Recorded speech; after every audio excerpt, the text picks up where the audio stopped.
I don't know what we are waiting for. What are we waiting for, really? Solar energy dominance is inevitable, so we cannot stop it. You cannot improve what you cannot measure, right? Yeah. Nigeria, Without electricity, there's no life. a country of 250 million people, over 85 million people do not have access to electricity. And even those that have access to electricity do not have access to reliable electricity.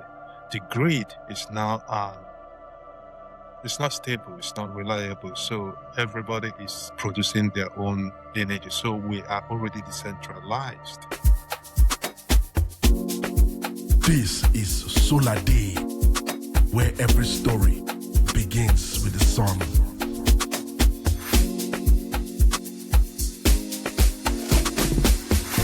Welcome to the Solardey podcast. It's amazing having you here. My name is Gbenga Ayodele. So I'm an renewable energy system analyst and the founder of Gridscale Africa. What's actually got me interested in solar energy space is the persistent grid instability in Nigeria. What problem are you obsessed with solving in the energy industry? We don't have access to reliable energy. Many people that are not connected to the grid. So we're having two kind of problem. We have people that actually have access to energy, but it's not reliable.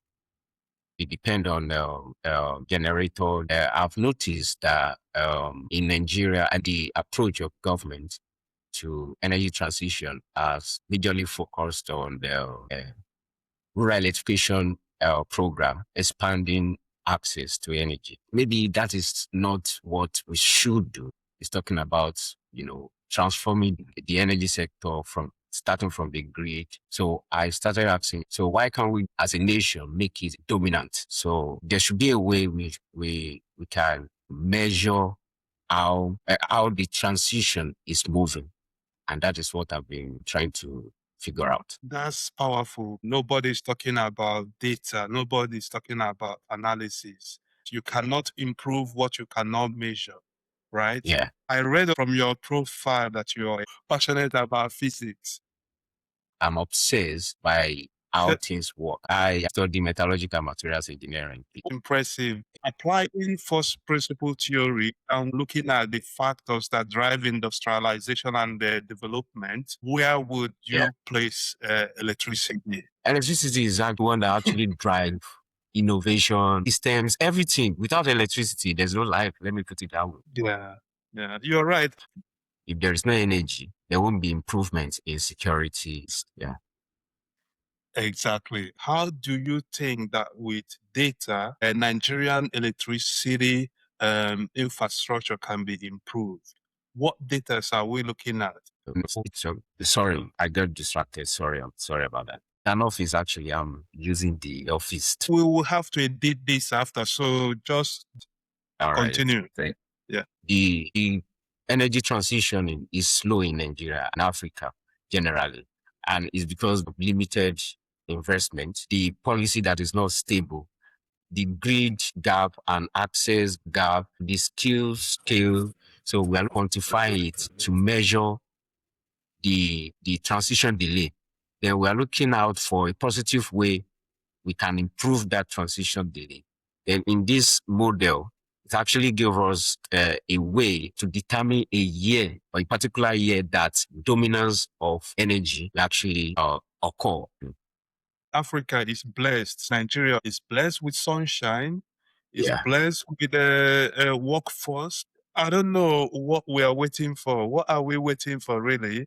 But my question to you is this. From all these factors, lack of investment, policy, workforce, availability at the skill level, which of them do you think hinders the progress? I think policy carried the whole team, because if governments create an environment that controls everything, every other factors, there will be a smooth alignment.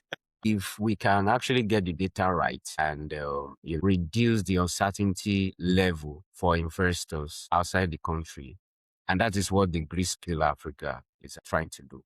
align the policy, government policy, the economic situation in Nigeria, even the consumers' behavior, align them together, align them, then give the investors rest of mind.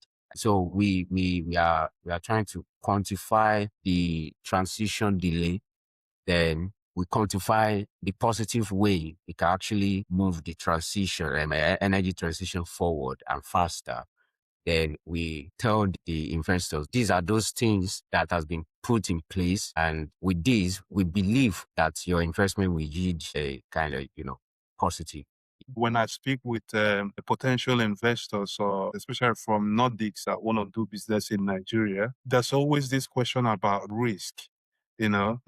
Would their property and investment be protected? And in that risk, there is perceived risk and there is an actual risk. With Gridscale, you will be able to eliminate the perceived risk and just focus on the actual risk. Because most of the time, the perceived risk is so high, it makes it scary. Even for local investors, they don't want to go into the business because you cannot invest your hard-earned money or venture capital in a business that you don't understand, that you don't have data. So what you're doing is great. Gridscale is offering a kind of timing for investors to enter into the market. So when we're able to quantify all of this, we tell the investor this time you can go into the market to invest in Nigeria. So what people see as speculative, we are not speculating, we are combining various factors that favor the investors to help them determine the specific time they need to enter. Because renewable energy, most especially solar, is actually good. I mean, the investor doesn't lose if solar doesn't work. They lose if they enter into the investment too early, or maybe they enter it too late. So that is when the investor will actually lose. We are trying to reduce their uncertainty. This time, the market is good. Actually, the measurement is proxy. So it's not really the actual time, but at least it gives a guideline for investors to know how to allocate. Thank you for clearing that out. But when we're talking about investment, most of the time we focus on foreign investment without looking at the local capital. What part do you think local capital will play in the energy transition? For instance, individuals' homes have actually been investing in their solar energy. So there is this part of Gridscale Africa that are trying to help homeowners, business owners to analyze the energy market in Nigeria. We have a kind of tripartite energy complexity. Some people use grid electricity, generator, even some people will even add solar. So this combination is mixed up. So we are trying to help them to analyze if they can actually invest so much in solar, it will give them a long, these are the market, or you can go for solar now, and is actually superior to any other market.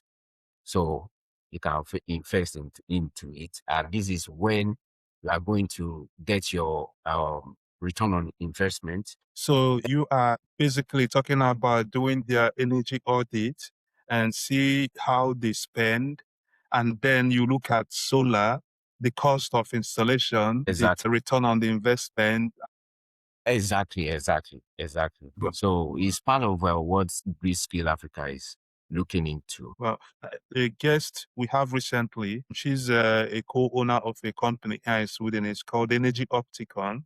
What they do, but on a larger scale, is provide data, help companies that use multiple sources of energy to optimize, to know when they use the grid, when they use the solar battery and other things, and also help them to optimize their general energy consumption and come out with a way to reduce energy consumption, because it's all about efficiency. It's not just in increasing production, but it's also how to reduce the demand and then and improve the efficiency. So I think I understand where you're going at, and and that company could be a very good company for you to understudy because Okay. they've been in business for over 30 years. Wow. So, The company is not from Nigeria, right? no, it's Swedish. It's Swedish-based Okay. company. Yeah. I've not seen anything like that in Nigeria. Most of the solar companies in Nigeria, they just design their solar energy in sizes. They have small Mhm, size, they have mhm, medium, they mhm, have large. So they will just mhm, tell a customer, buy solar. mhm. Which one did you want? Is it medium or large? And they will get to know that if they go for medium, the solar is not serving them well. So at the end of the day, it will reduce their hope and their belief in solar energy system. So one of the model we are building in the model actually go far by measuring a customer can actually put their energy consumption. For instance, how many bulb did you have at home? Appliances, then the amount of hours they use them, then it will actually calculate all of it for them for a year. Then it will tell them this is how much you pay if you were to use grid, and this is how much you pay if you were to use generator, or even the percentage of generator that you use. Then we'll compare it to how solar will serve you better. Then you know yourself. Then you make decision. For someone that will actually see that kind of thing, they will definitely go for solar because solar is the real deal now. I like how you think system thinking, and I believe with proper client education, they will be making the right decision and they will size their solar energy according to their energy consumption Yeah. and optimize for future upgrades. Are you building alone or do you have a partner? If you're looking for a partner, what kind of skills do you think that partner should possess and bring into Gridscale to help you grow? I started this all alone. Then Okay. I've been looking for how to share it with a lot of people. But then I found a company. So I actually teach my idea with them last 2 weeks. So I'm still waiting for their response. But then I still need some people, to partner with, most especially people that actually understand. I'm just coming up, people that I can look up to. Let's talk about energy in Nigeria. I mean, in terms of renewable energy and solar stuff. So I'm looking out for if there is anyone interested. Solardey podcast, what we do, apart from talking about renewable energy, the opportunities, the investments, we are also building a network of specialists, investors, So, potential partners. yeah, So you are in the right place, and also being here presenting your business idea, although you're still at the evaluation stage, is quite a smart move because most of the time when we talk about startups, people are quite scared to share their ideas because they think someone will take it and run with it. How do you yeah. feel about that? I'm afraid. I've been afraid a lot of time. So there is this friend of mine that I trusted a lot, but the guy was just telling me that I should go and study more, do some courses on it. My spirit is not just at rest. So I just want to share with someone. Maybe if I can even share it with someone, then, maybe the person can take it up from there. Then me, I can go back and study, have time to study there. When it comes to discussion, we build more. So I'm scared, but then I don't know how to put it. There are so many ideas. If this one get lost, if anyone snatch this, there is still more to do. I believe God about that. I like your answer, how you approach it, because the sky is big enough for many birds to fly. Yeah, Yeah. From experience in entrepreneurship, sometimes you have your idea and it's so brilliant, it sounds good to you, and then you go and you put all your eggs in one basket and just go. And at the end of the day, you learn the hard way this idea, someone else might have it also. Someone can copy the same idea, but cannot be you. So I encourage you to go out there, speak to people, network with people in the energy industry, tell them what you're planning to build. And then when you start building, focus on MVP, build lean, maybe with just a spreadsheet, and validate your ideas and see what you can improve on. And of course, I'm always here. That's why Solardey podcast is here, right? Thank you. So do you think that renewable energy can actually solve the Nigerian energy problem, or do you think we are being over optimistic? Is it realistic? Renewable energy. I mean, renewable energy is a real deal.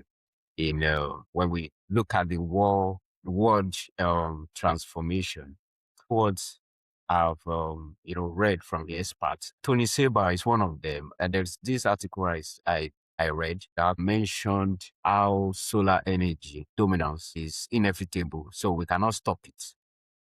So the transformation is going. So whether it is faster or slower, it now depends on the government of a nation. Maybe, we want to delay our transition, then let's delay it.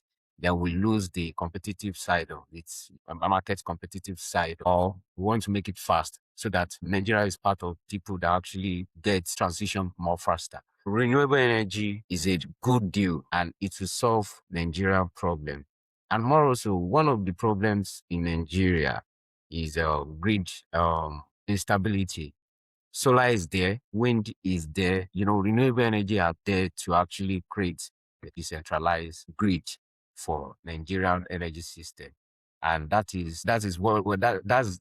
an excellent way to go about it, because we have an old structure of grid and this has been costing us a lot of money. Even when we generate, the one that we generate is not up to the capacity that is supposed to generate. It's not 100%. And even the one that we are able to transmit is not equivalent to the one we generate. So I think the problem lies in the transmission and generation. If I get you right, renewable energy is definitely a realistic approach. It can solve the Nigerian electricity problem. And you mentioned decentralization because from your insight, you said that we are not just facing energy generation problem. On paper, we can generate between 13,000 to 14,000 megawatts, but we are only able to transmit around 5,000 megawatts. So that's the real problem, the energy loss. It's huge. So that's where decentralization comes in. This is the age of digitalization. So there's a way we can actually connect all these individual grids at their station through digital and data, infrastructure, kind of central data system located anywhere in Nigeria that will be monitoring all the decentralized grids, change everything into digital. We must not copy. It is not mandatory we copy the US that already have, standard stable grid. So we have a problem of grid stability. So let's create a kind of solution to, to solve our own problem. So one of those things is that the models, for instance, the Rural Electrification Agency are using is good, very fantastic, and it has been doing a very excellent job in energy expansion. I read one post on LinkedIn that talked about the infrastructure that has been deployed. So the thing was kind of scattered after 5-10 years, because there was no structure put in place to maintain the structure. It was scattered. So the thing is no more serving the community. Meanwhile, we are recording the access. So the real problem is we using the model that is designed for the developed country and stable markets. Meanwhile, Nigeria and African markets, we don't have a stable grid. We don't have a stable policy. Our policy is fragmented. So all of these things is what we Gridscale Africa is looking out for. We want to not only, deploy access. We are looking at how we can make energy dominate economically, sustainable. Even at the end, maybe after 10, 5 years, 20 years, there will still be a kind of structure that will actually, be taking care of the infrastructure. There will be a policy that will still be taking care of taking the maintenance part of the structure that has been deployed or adopted by people, the consumers. So renewable energy is a way out of Nigeria electricity problem. Thank you for that one. I completely agree with you. Renewable energy is the way forward. It's here. But if Nigeria want to solve the energy problem, we have to deploy it strategically. We have to think long-term thinking, system thinking, operation and maintenance.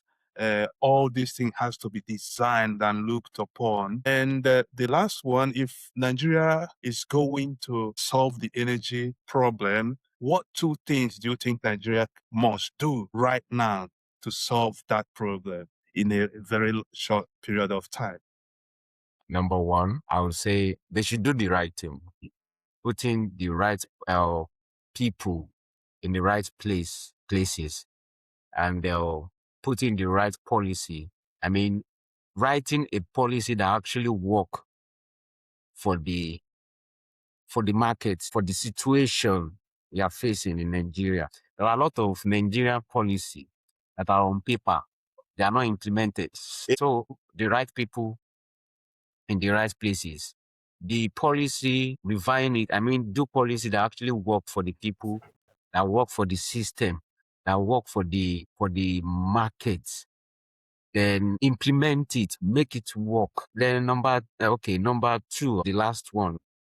I would say they should partner with Gridscale Africa because it's going to help them understand the system, then kind of put things in place for investors, both local and international, to be able to invest in the Nigerian energy system. Now we are talking about Gridscale Africa. For people that want to follow your journey, follow the development of Gridscale Africa, where can they find you? So yesterday, I was so afraid because I'm the only one looking out for this. The company that I pitched to, they are yet to respond. So I don't know what to do. So I was so afraid to do anything. So yesterday, I just made up my mind. Oh, let me even create a LinkedIn page for Gridscale Africa. I think I created it yesterday. So they can find us there and they'll follow our development. Yes. I actually went to your page on LinkedIn. There's this statement that you made that I would like to read out here. You said, okay, we focus on energy intelligence using quantitative modeling tool to understand transition timing, local readiness, and investment risk across African markets, starting from Nigeria. There you have it, people. Gridscale Africa. You can find him on LinkedIn, Gridscale. Follow the journey, follow him, share ideas with Gbenga. We need to support our intelligent youth trying to solve our problems locally. And we will be rooting for you and looking out for you. Like I mentioned before, I'm here. If you want to brainstorm, you can always reach out to me. And finally, who would you want to see next on this show? As far as the energy transition in Nigeria is concerned, I would say I should invite him to talk more about energy expansion in Nigeria, because he has been doing a lot of work expanding energy to people that have never seen light before in Nigeria, and even hospitals that doesn't have light. Imagine in Nigeria, hospital don't have light. So he has been doing a lot of excellent work. So I would like a Solardey to invite Aliyu Abba to tell us what he has been doing. Thank you so much, Gbenga, for coming. It has really been great talking with Thank you you. for having me. Yes, sir. Yes. And I hope you will want to return next time to tell us more about your progress and challenges on Gridscale Africa. Yeah, I feel like coming back here next 2 months. Awesome, awesome, awesome. Yeah. We will look into it and make it happen. Yeah, I Uh, will inform the production team to write that down, because your journey is one of the journeys that we would love to follow and support in yeah. any way we can. And for you listeners out there, thank you for rocking with us. Thank you for listening. Until next time, stay bold, keep shining, peace, and solar power to the people. Thank This you. is Thank you, Solardey, Gbenga. where every story begins with the sun.